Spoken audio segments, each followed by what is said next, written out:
സ്ത്രീകളെ ദുരൂഹ സാഹചര്യത്തിൽ കാണാതായ കേസിൽ പ്രതി പള്ളിപ്പുറം സ്വദേശി സെബാസ്റ്റ്യന്റെ ഭാര്യയിൽ നിന്ന് വിവരം ശേഖരിക്കാൻ ക്രൈംബ്രാഞ്ച് തീരുമാനം. കോട്ടയം ക്രൈംബ്രാഞ്ച് ഓഫീസിലെത്താനാണ് അന്വേഷണ സംഘത്തിന്റെ നിർദ്ദേശം. ഏറ്റുമാനൂർ സ്വദേശി ജൈനമ്മയെ കാണാതായ കേസിലാണ് ക്രൈംബ്രാഞ്ച് സെബാസ്റ്റ്യനെ അറസ്റ്റ് ചെയ്തത്.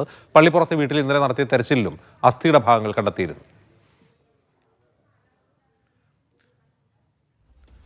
ജോസി ബാബു വിവരങ്ങളുമായി ചേരുന്നു. ജോസി, ഈ സ്ത്രീയിൽ നിന്ന് എന്താണ് ചോദിച്ചറിയുക പോലീസ്?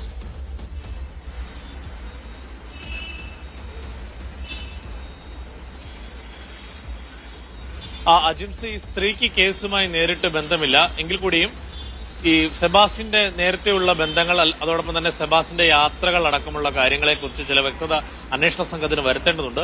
ഇക്കാര്യത്തിലാണ് അന്വേഷണ സംഘം ഇപ്പോൾ കോട്ടയം ക്രൈംബ്രാഞ്ച് ഓഫീസിൽ കസ്റ്റഡിയിൽ ചോദ്യം ചെയ്യുന്ന സെബാസ്റ്റ്യന്റെ ഒപ്പം തന്നെ ഇരുത്തി സെബാസ്റ്റ്യന്റെ ഭാര്യയുടെയും മൊഴികളും ചില വിവരങ്ങളും രേഖപ്പെടുത്താൻ ഒരുങ്ങുന്നത്. ഇത് ചോദ്യം ചെയ്യൽ രൂപത്തിലുള്ളതായിരിക്കില്ല എന്നാണ് ക്രൈംബ്രാഞ്ച് സംഘം പറയുന്നത്. നേരെ മറിച്ച് ചില വിവരങ്ങൾ വ്യക്തത വരുത്തേണ്ടതുണ്ട്. പ്രത്യേകിച്ച് ഇയാളുടെ ചില യാത്രാ വിവരങ്ങൾ, അതോടൊപ്പം തന്നെ ഈ സാമ്പത്തിക ഇടപാടുകൾ അടക്കമുള്ള കാര്യങ്ങളിൽ വ്യക്തത വരുത്തേണ്ടതുണ്ട്. നേരത്തെ കാണാതായ ഏറ്റുമാനൂർ സ്വദേശി ജൈനമ്മയുടെ തിരോധാനവുമായി ബന്ധപ്പെട്ടുകൊണ്ടാണ് ഇപ്പോൾ സെബാസ്റ്റ്യനെ കോട്ടയം ക്രൈംബ്രാഞ്ച് അറസ്റ്റ് ചെയ്തിരിക്കുന്നത്. ആദ്യഘട്ടത്തിൽ പള്ളിപ്പുറത്തെ വീട്ടിൽ നടത്തിയ പരിശോധനയിൽ ചില അസ്ഥി കഷ്ണങ്ങളും മറ്റും ലഭിച്ചിരുന്നു. ജൈനമ്മയുടെ നിന്ന് സംശയത്തെ തുടർന്ന് ജൈനമ്മയുടെ സഹോദരങ്ങളുടെ DNA സാമ്പിളുകൾ ശേഖരിച്ച് പരിശോധനയ്ക്ക് അയക്കുകയും ചെയ്തിരുന്നു. ഇതിന്റെ ഫലം വന്നാൽ മാത്രമേ ഇക്കാര്യത്തിൽ ജൈനമ്മയാണോ മരിച്ചതെന്ന് സ്ഥിരീകരിക്കാനാവുകയുള്ളൂ. കൂടാതെ 2006 കാണാതായ ബിന്ദു, അതോടൊപ്പം ഐഷ എന്നൊരു വീട്ടമ്മ എന്നിവരുടെ അടക്കം തിരോധനവുമായി ബന്ധപ്പെട്ടുകൊണ്ട് ഇയാൾക്ക് ബന്ധമുണ്ട് എന്നതാണ് അന്വേഷണ സംഘത്തിന്റെ വിലയിരുത്തൽ. സീരിയൽ കില്ലറായ സെബാസ്റ്റ്യൻ പല സ്ത്രീകളെയും ഇതുപോലെ സൗഹൃദം സ്ഥാപിച്ച് കൊലപ്പെടുത്തി അവരുടെ സ്വർണവും പണവും അതോടൊപ്പം തന്നെ സ്വത്തും ഒക്കെയും തട്ടിയെടുത്തതായുള്ള വിവരങ്ങൾ അന്വേഷണ സംഘത്തിന് ലഭിച്ചിട്ടുണ്ട്.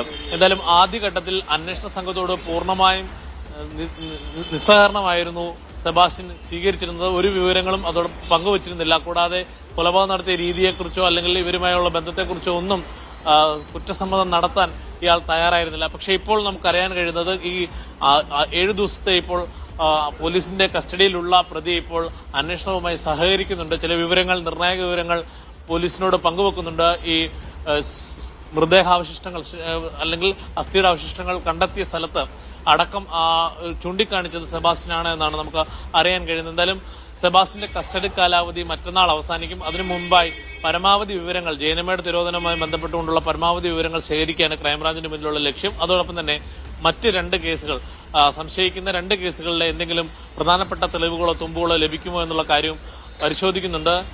ഈ കൂട്ടത്തിൽ കാണാതായ ഐഷ എന്ന സ്ത്രീക്ക് പല്ലിൽ ക്ലിപ്പിട്ടതടക്കമുള്ള ചില ലക്ഷണങ്ങൾ ഉണ്ടായിരുന്നു എന്നുള്ള അവർ ബന്ധുമിത്രാദികൾ പറയുന്ന ഐഷയുടെ ബന്ധുമിത്രാദികളുടെ DNA ശേഖരിച്ചിട്ടുണ്ട്.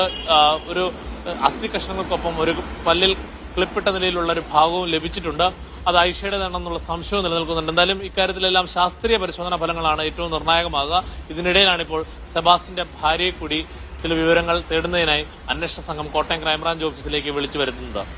അജിംസ്. ശരി ജോസി.